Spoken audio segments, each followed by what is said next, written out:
In the shadowy underbelly of 1920s America, where Prohibition turned liquor into liquid gold and blood soaked the streets of Chicago, one man rose like a phantom from the fog. Al Capone, the scar-faced kingpin with a Tommy gun smile, orchestrated an empire of bootlegging, bribery, and brutal murder that gripped a nation in fear. Whispers of his name evoked visions of speakeasies alive with jazz and gunfire, of rivals vanishing in the night. But who was this enigmatic figure before the fedora and the fame? What twisted path led him from Brooklyn's crowded tenements to the throne of organized crime? And how did it all crumble, leaving him a broken shadow in the iron grip of Alcatraz? Unravel the mystery of Scarface, the gangster who defied the law until the law devoured him whole. The story of Al Capone begins not in the glittering lights of Chicago's underworld, but in the gritty, immigrant-packed streets of Brooklyn, New York. Born Alphonse Gabriel Capone on January 17, 1899, he entered the world as the fourth of 9 children to Gabriele and Teresa Capone, who had fled the poverty of Angri, a small town near Naples, Italy, in 1893. Gabriele, a skilled barber with a steady hand and a dream of a better life, opened a shop to support his growing family, while Teresa, a devoted seamstress, stitched together their modest existence in a cramped tenement at 95 Navy Street, nestled near the bustling Brooklyn Navy Yard. The air was thick with the clang of shipbuilding and the salty tang of the East River, a world away from the rolling hills of their homeland. Young Al, with his dark eyes and quick wit, grew up surrounded by the chaos of urban life. Horses clopping on cobblestones, vendors hawking wares in a babel of languages, and the constant hum of opportunity mixed with desperation. The Capone household was a blend of old-world traditions and new-world struggles. Gabriele instilled values of hard work and respect, enforcing discipline with a firm but fair demeanor, while Teresa's warmth filled the home with the aromas of homemade pasta and sauce simmering on the stove. Al's siblings included older brothers Vincenzo and Raffaele, who would later anglicize their names to James and Ralph, and younger ones like Frank, who shared Al's adventurous spirit. The family was devoutly Catholic, attending Mass regularly, and Al served as an altar boy in his early years, his small frame draped in white robes amid the incense-filled sanctuary. But beneath this facade of normalcy lurked the harsh realities of immigrant life. Poverty nipped at their heels, and the streets teemed with temptations for a boy eager to prove himself. As a child, Al showed promise in school, attending Public School 7 and then the strict parochial institution of St. Michael's, where nuns ruled with iron rulers and prayer books. He was bright, excelling in arithmetic and reading, but his temper flared like a match in dry tinder. The rigid rules chafed against his independence streak, and playground scuffles became commonplace. By age 11, the family had moved to a slightly better address at 38 Garfield Place in Park Slope, a neighborhood of row houses and budding middle-class aspirations. But the change did little to tame Al's restlessness. He began skipping classes, drawn to the docks where sailors spun tales of far-off lands and street kids formed alliances for survival. Friends remembered him as charismatic, a natural leader with an infectious laugh and a protective nature toward his younger siblings, but also quick to fight if provoked. Influences crept in from the shadows. Brooklyn's gang culture was rampant, with kid gangs like the South Brooklyn Rippers and the 40 Thieves Juniors roaming the alleys, committing petty vandalism, smashing windows, stealing fruit from carts, and roughing up rivals for sport. Al dipped his toes into this world, joining the James Street Boys under the watchful eye of Johnny Torrio, a soft-spoken but cunning numbers racketeer who operated from a nearby pool hall. Torrio, with his polished suits and calculated demeanor, became a mentor figure, teaching young Al the value of brains over brawn and the art of keeping a clean front while dipping into illicit gains. "Keep your mouth shut and your eyes open," Torrio would advise, words that stuck like glue in Al's impressionable mind. By his early teens, Al had dropped out of school entirely after an explosive incident at age 14. He struck a female teacher who had reprimanded him, earning expulsion and a reputation as a troublemaker. Free from the classroom's confines, he took on odd jobs to contribute to the family coffers. A clerk in a candy store where he charmed customers with his grin, a pin boy at a bowling alley resetting pins amid the thunder of strikes, even a stint in a munitions factory during World War I, handling explosives that mirrored the volatility brewing inside him. He played semi-professional baseball on local teams, his athletic build and competitive edge shining on the diamond, dreaming perhaps of a legitimate path to fame. But the streets pulled harder. At 16, Al graduated to the notorious 5 Points Gang, a melting pot of Italian, Irish, and Jewish toughs, led by figures like Paul Kelly. Here, he honed his skills in extortion and small-time theft, rubbing shoulders with future mobsters. Work as a bartender and bouncer at Frankie Yale's Harvard Inn in Coney Island introduced him to the seedy glamour of saloons and brothels, where jazz played late into the night and deals were sealed with handshakes or fists. It was here, in 1917, that a fateful altercation changed his life. After making a lewd remark to Lena Galluccio, sister of hoodlum Frank Galluccio, Frank slashed Al's left cheek with a razor, leaving 3 jagged scars that would forever mark him as Scarface, a moniker he loathed, preferring to spin tales of wartime heroism to explain them away. Amid this turbulence, love bloomed. In 1918, at 19, Al met May Josephine Coughlin, a pretty Irish Catholic sales clerk from a respectable family. Their romance was whirlwind. May gave birth to their son, Albert Francis "Sonny" Capone, on December 4, 1918, prompting a hasty wedding on December 30th at St. Mary Star of the Sea Church. Since Al was underage, parental consent was required, but the union proved enduring, with May's steadfast loyalty anchoring him through storms ahead. Sonny, afflicted with congenital syphilis that left him partially deaf after a mastoid operation, became the light of Al's life, a reminder of innocence amid growing darkness. As the 1910s waned, Al's dreams shifted. The death of his father in November 1920 from heart disease hit hard, prompting a brief attempt at legitimacy, a bookkeeping job in Baltimore. But Torrio's call from Chicago, offering a fresh start away from New York's intensifying gang wars, proved irresistible. In 1919 or 1920, Al packed up his young family and headed west, leaving behind the tenements for the Windy City's promise and peril. Little did he know, this move would transform a street-smart kid into a legend of infamy.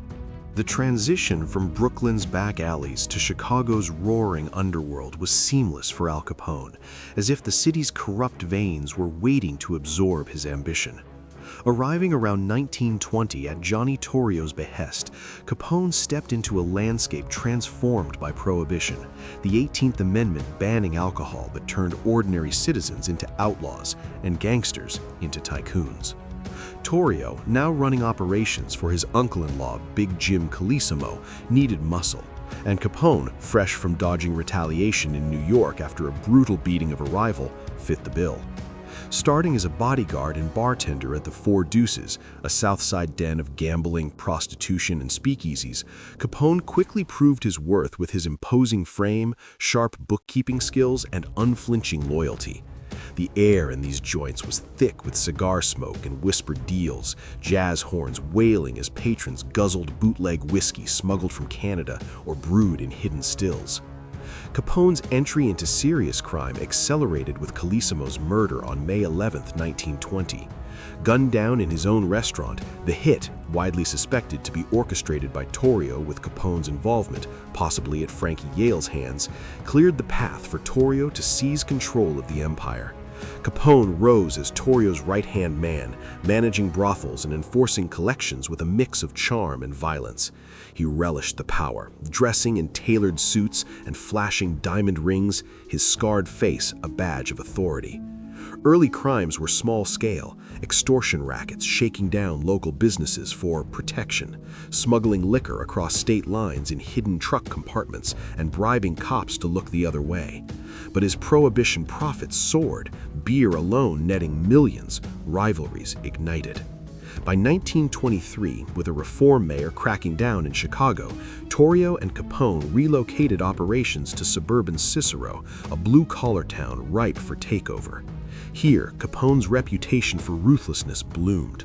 During the 1924 mayoral election, his gang intimidated voters at gunpoint, kidnapping poll workers and stuffing ballots.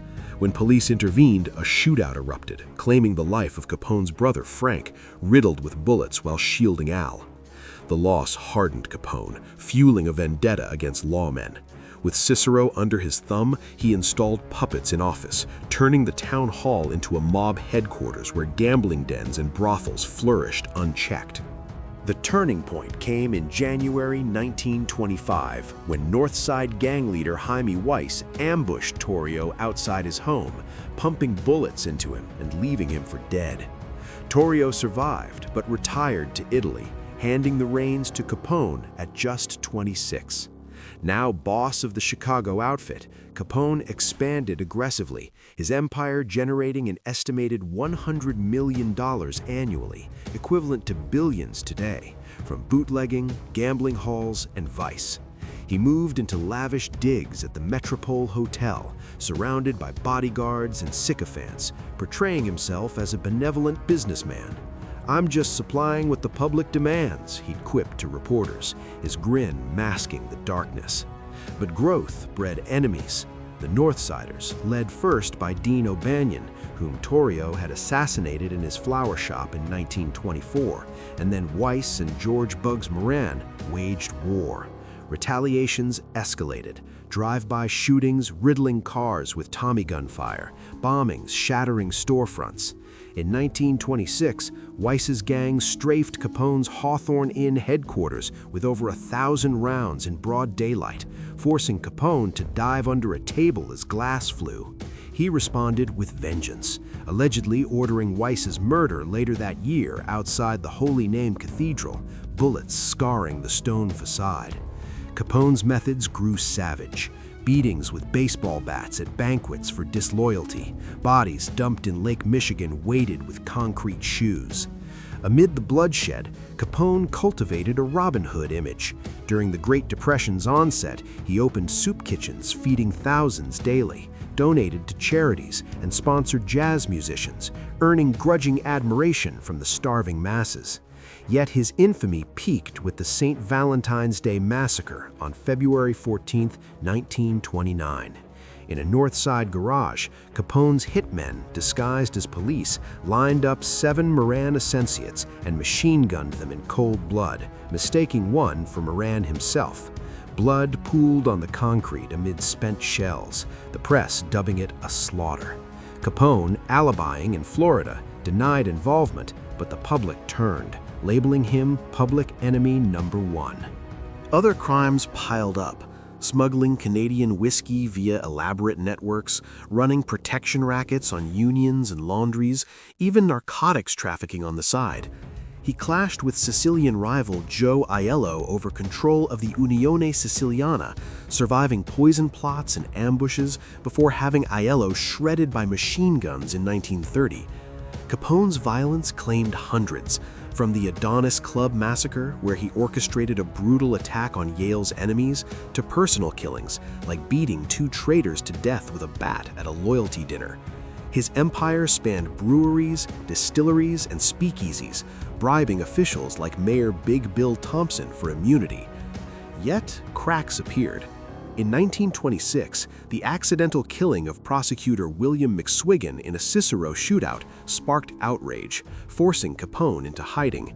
He called a gangster peace conference in Atlantic City, brokering a temporary truce, but greed shattered it. By 1929, federal eyes, spurred by President Hoover, focused on him, not for murder or bootlegging, but for the one crime they could prove: tax evasion. Capone's flashy lifestyle, untaxed millions funneled through cash deals became his undoing. As agents closed in, his once unassailable throne teetered, the echoes of gunfire giving way to the clink of handcuffs. The net tightened around Al Capone in the late 1920s as federal agents, undeterred by his web of bribes and intimidation, zeroed in on his Achilles heel: unpaid taxes. Despite dodging bullets and murder charges, Capone's extravagant spending, custom suits, armored Cadillacs, a Florida mansion, left a paper trail of untaxed income. In 1927, a Supreme Court ruling deemed illegal earnings taxable, arming Treasury agents like Elliot Ness and his untouchables to raid breweries and seize ledgers. Capone's attempts to bribe jurors and witnesses failed spectacularly. On June 16, 1931, he was indicted on 22 counts of tax evasion for dodging over $200,000 in taxes on more than $1 million in income from 1925 to 1929. A separate Prohibition conspiracy charge loomed, but the tax case stuck. Initially pleading guilty in hopes of a light sentence, Capone withdrew when Judge James Wilkerson rejected the deal, swapping juries to thwart tampering. The October 1931 trial in Chicago's federal court was a spectacle.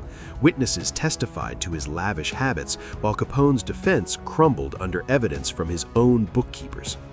Convicted on 5 counts, he received an unprecedented 11-year sentence, $50,000 fine, and $215,000 in back taxes plus interest, the harshest tax penalty ever. "This is preposterous," he snarled, but appeals dragged on fruitlessly as he awaited transfer from Cook County Jail. In May 1932, Capone entered the U.S. Penitentiary in Atlanta, Georgia, a sprawling fortress of red brick and barbed wire where the humid southern air carried the moans of inmates. At 33, he arrived in shackles, his once dapper form stripped to prison blues, assigned number 40886. Daily life was a grind, rising at dawn to the clang of bells, marching to meals of watery gruel and stale bread in the echoing mess hall, laboring in the laundry amid steam and sweat. Guards, wary of his fame, watched him closely, but Capone's charisma worked its magic. He bribed wardens for privileges, a softer cell, better food, even visitors smuggling in cash. Fellow inmates like machine gun inventor Basil Banghart protected him while he played banjo in the prison band, strumming tunes that echoed through the cold corridors. Rumors of favoritism swirled. Capone allegedly ran rackets from behind bars, receiving silk underwear and cigars. Federal officials, furious, transferred him in August 1934 to the newly opened Alcatraz Federal Penitentiary, The Rock, a fog-shrouded island fortress in San Francisco Bay designed to break the unbreakable. The journey by train was humiliating, chained to other convicts, jeered by crowds at stops. Upon arrival, the salty wind whipped as guards herded him onto the ferry, the Golden Gate silhouette mocking his fall. Alcatraz was hellish. Isolation cells with steel doors slamming shut, the constant crash of waves a reminder of inescapable freedom just beyond reach. Warden James Johnston enforced strict silence. Talking earned solitary in the hole, a pitch-black pit where madness lurked. Capone's number was AZ-85. His cell, a narrow 5-by-9-foot cage with a thin mattress, sink, and toilet, lit by a single bulb. Mornings began with roll call, then monotonous work in the laundry or library, folding sheets under glaring lights. Meals were sparse: oatmeal, beans, mystery meat, eaten in silence amid the scrape of forks. He behaved manipulatively at first, trying to charm guards for extras, but Alcatraz's no privileges rule crushed that. Interactions with infamous inmates like Machine Gun Kelly and Robert Stroud, the Birdman, were limited. Capone avoided violence but was stabbed in 1936 by fellow prisoner James Lucas with barber shears during a dispute over work duties. The wound superficial, but a stark reminder of vulnerability. As years dragged, Capone's health deteriorated from untreated syphilis, contracted in his youth. Neurosyphilis ravaged his mind. Confusion, tremors, outbursts. He wandered cells hallucinating, once claiming ghosts haunted him. Guards noted his decline. He spent time in hospital ward, bedridden amid the sterile smell of antiseptics and the groans of the dying. No escape attempts succeeded. Alcatraz's currents and sharks deterred even the boldest. Capone transcribed music like the sentimental Madonna Mia, sending it to May as a poignant gesture from his crumbling world. By 1938, paresis left him childlike, mentality of a 12-year-old. Released early on November 16, 1939, after serving about 7 years, with time off for good behavior, he was paroled to Terminal Island to finish a contempt sentence, then transferred to a Baltimore hospital for treatment. The iron bars had broken the unbreakable, his empire dust, leading inexorably to a quiet, shadowed end. Al Capone's release from prison in November 1939 marked not triumph, but a pitiful unraveling as the once mighty gangster emerged a shell of himself. Neurosyphilis had eroded his body and mind. He shuffled out of Alcatraz's gates, disoriented and frail, his sharp features softened by disease. Paroled to complete a minor contempt term at Terminal Island, he soon entered Union Memorial Hospital in Baltimore for intensive care, where doctors treated his paresis with malaria-induced fevers and early penicillin, slowing but not reversing the damage. Grateful, he donated 2 Japanese weeping cherry trees to the facility, a rare glimpse of humility amid his decline. Returning to his Palm Island estate in Miami Beach, Florida, a sprawling Mediterranean villa bought in 1928 with bootleg fortunes, Capone lived as a recluse. The mansion, with its manicured lawns, swimming pool, and boat dock overlooking Biscayne Bay, became a gilded cage. May, his devoted wife, cared for him tirelessly, shielding him from prying eyes as he spent days fishing from the pier or puttering in the garden, his hands trembling.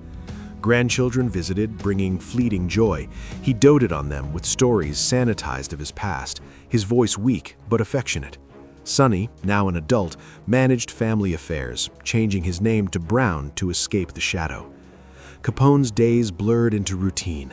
Light meals, naps under palm trees, occasional outbursts of paranoia where he'd rant about imaginary enemies or forgotten vendettas. Physically, the toll was merciless.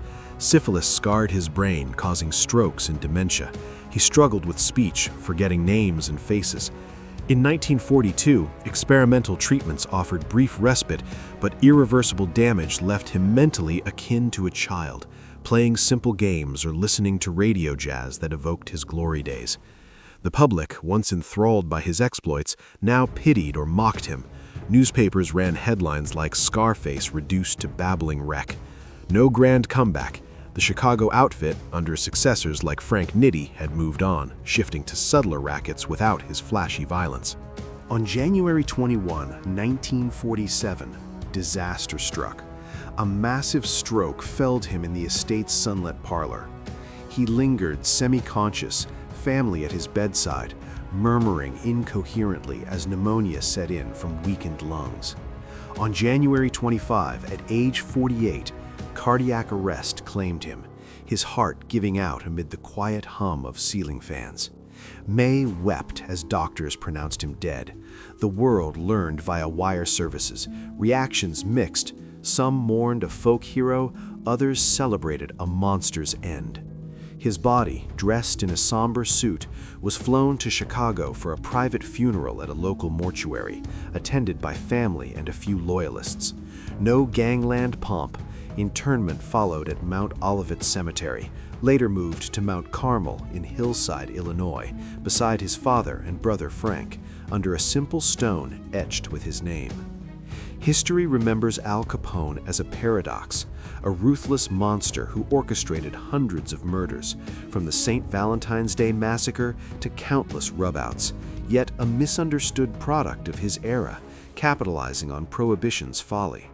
To some, he's a legend of the Roaring Twenties, embodying the American dream twisted, immigrant kid to multi-millionaire through sheer will and violence. His $100 million empire pioneered modern organized crime, influencing syndicates worldwide with its business-like structure. Films like Scarface, 1932 and 1983 remakes immortalized him, Paul Mooney and Al Pacino capturing his swagger, while books and TV shows dissect his psyche, debating if poverty or innate ambition drove him. Yet the legacy darkens. As a symbol of unchecked corruption, he exposed flaws in law enforcement, spurring reforms like the FBI's expansion. Public reaction to his death was subdued. Chicago sighed relief, while tabloids sensationalized his syphilis-ravaged end as poetic justice. Today, he's neither fully vilified nor romanticized, a cautionary tale of hubris, his scarred face grinning from museum exhibits and T-shirts, a reminder that empires built on blood inevitably crumble. In the end, Al Capone's story whispers a timeless truth. Even kings of the underworld bow to mortality's unyielding grip. Thanks for watching. Subscribe to our channel for more stories from the dark past of America's most notorious criminals.